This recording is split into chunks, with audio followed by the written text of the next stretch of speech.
और चलिए इस बीच सीधे रुख करेंगे मुख्यमंत्री योगी आदित्यनाथ का। और युवा ऊर्जा के सभी मेरे उपस्थित बहन और भाइयों, प्यारे बच्चों, सरदेव अटल जी के जन्म शताब्दी वर्ष का यह भव्य आयोजन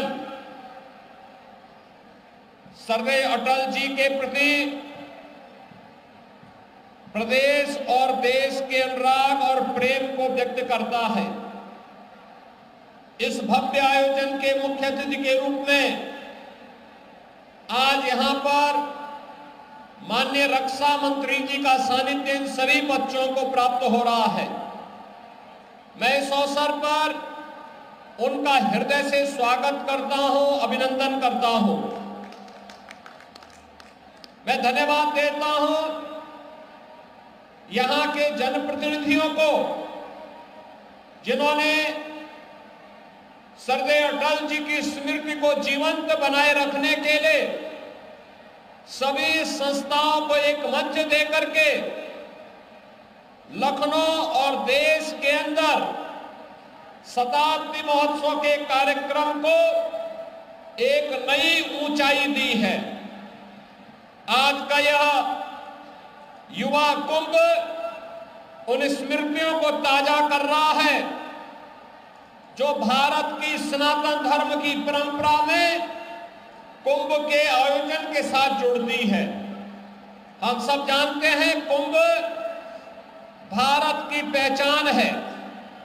भारत की सनातन आध्यात्मिक ऊर्जा की अनुभूति का समागम है और उस महासमागम का एक दृश्य जो हमें 13 जनवरी से 26 फरवरी में प्रयागराज की धरती में देखने को मिलेगा, उसकी एक झांकी आज यहां पर प्रशासन के साथ मिलकर के यहां के लोकप्रिय जनप्रतिनिधियों ने माननीय रक्षा मंत्री जी के सामने दिया है।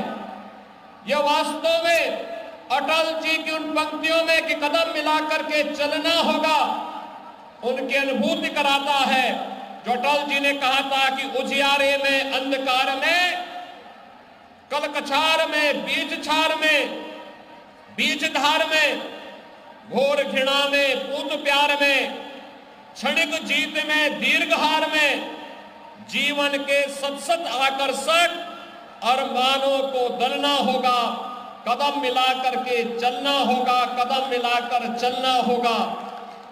सचमुच इस युवा कुंभ ने अटल जी की स्मृतियों को ताजा किया है और आज के इस अवसर पर मैं पहले तो उन सभी संस्थाओं को जिन्होंने इसमें भागीदारी की है, इन बच्चों को मैं प्रातः काल ही आयोजकों को फोन करके पूछा था कि बारिश के बावजूद कार्यक्रम होगा।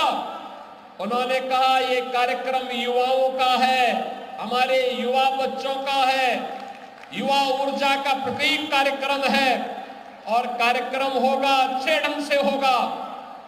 और मुझे प्रसन्नता है कि मौसम की परवाह किए बगैर आपने इतनी भव्यता के साथ अटल जी की स्मृतियों को याद किया है।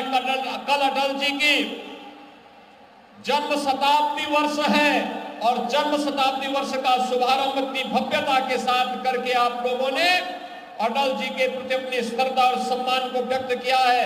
उन सभी संस्थाओं को धन्यवाद। जिन बच्चों ने स्थान प्राप्त किया है उनको हृदय से बधाई। जो प्रतिभाग किए हैं उन सबके प्रति मेरी शुभेच्छा है और विश्वास व्यक्त करता हूं कि निरंतर आप आगे बढ़ेंगे, कदम मिलाकर के चलेंगे तो निश्चित ही आपका ध्येय लक्ष्य आपको प्राप्त होगा। आप सबके प्रति मैं हृदय से शुभकामनाएं देता हूं। सरदेव अटल जी की स्मृतियों को नमन करते हुए विनम्र श्रद्धांजलि अर्पित करता हूं। धन्यवाद। जय हिंद। बहुत बहुत धन्यवाद माननीय मुख्यमंत्री महोदय। और मैं अत्यंत आदर और सम्मान के साथ आज के कार्यक्रम के मुख्य अतिथि हमारे अपने सांसद और देश के रक्षा मंत्री आदरणीय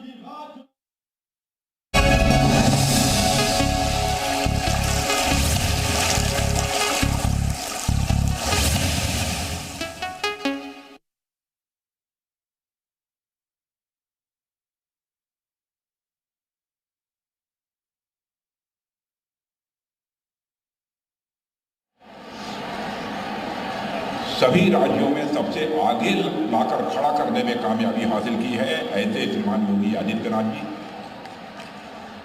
उप मुख्यमंत्री श्री ब्रजेश जी पाठक, इस कार्यक्रम के आयोजक डॉक्टर महेंद्र सिंह जी, वहां की महापौर श्रीमती सुषमा खड़गवाल,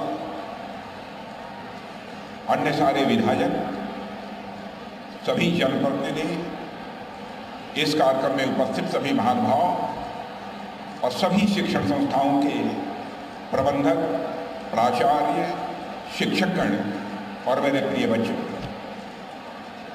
आज बच्चों ने जिस तरीके से यह कार्यक्रम प्रस्तुत किया है, मुझे ऐसा लग रहा था कि 25 दिसंबर 1924 को भारत के राजनीतिक क्षितिज पर जिस सूर्य का उदय हुआ था, आज भी वह सूर्यास्त नहीं हुआ है। ऐसी अनुभूति मुझे हो रही है। श्रद्धेय अटल बिहारी वाजपेयी जी के व्यक्तित्व और कर्तृत्व से मैं समझता हूं भारत की नहीं बल्कि दुनिया के देशों के बहुत सारे लोग अच्छी तरह से परिचित हैं, और विशेष रूप से लखनऊ के लोग तो अटल जी से काफ़ी हद तक परिचित हैं। हम लोग जानते हैं कि जहाँ पर वह एक विलक्षण प्रतिभा थी, वहीं पर एक अद्भुत सरलता उनके व्यक्तित्व में स्वाभाविक रूप से हम सबको देखने को मिलती थी। उनके जीवन से जुड़े हुए इतने सारे प्रसंग हैं, सारे प्रसंगों की यदि मैं चर्चा करूं तो एक लंबा समय लगेगा, लेकिन मैं यही कहना चाहूँगा उनका स्वभाव कितना विनोदी था। एक दो घटनाओं की चर्चा यहाँ पर मैं करना चाहूँगा। किसी ने एक समय यह कहा कि अटल जी आप बहुत अच्छा बोलते हैं, विलक्षण प्रतिभा के धनी हैं, लेकिन आपको जितना फर्म होना चाहिए, जितना दृढ़ होना चाहिए, उतने फर्म और उतने दृढ़ आप नहीं दिखाई देते। तो अटल जी ने मुस्कुराते हुए कहा था, क्या आपको यह मालूम नहीं है कि मैं अटल भी हूँ तो अटल के साथ साथ मैं बिहारी भी हूँ। ऐसा कहकर पूरे माहौल को ही हल्का कर देने का काम हमारे अटल बिहारी वाजपेयी जी ने किया। ऐसा उनका अद्भुत व्यक्तित्व था। एक बार पाकिस्तान गए थे, पाकिस्तान एक कार्यक्रम को संबोधित कर रहे थे, प्रेस के लोग मौजूद थे। उसमें एक प्रेस की महिला ने खड़े होकर यह कहा कि अटल जी आप बहुत अच्छे वक्ता हैं, एक शर्त पर मैं आपसे शादी करने के लिए तैयार हूं। गजब की वो अभी महिला थी। शर्त हमारी यह है कि यदि आप हमको मुंह दिखाई में कश्मीर दे दो तो हम आपसे शादी करने को तैयार हैं। तो चटपट अटल बिहारी वाजपेयी जी ने जवाब देते हुए यह कहा कि हाँ मैं भी आपसे शादी करने को तैयार हूँ, लेकिन दहेज में मुझे पूरा पाकिस्तान चाहिए। यह कहकर पूरे माहौल को हल्का करने का काम श्रद्धेय अटल बिहारी वाजपेयी जी ने किया।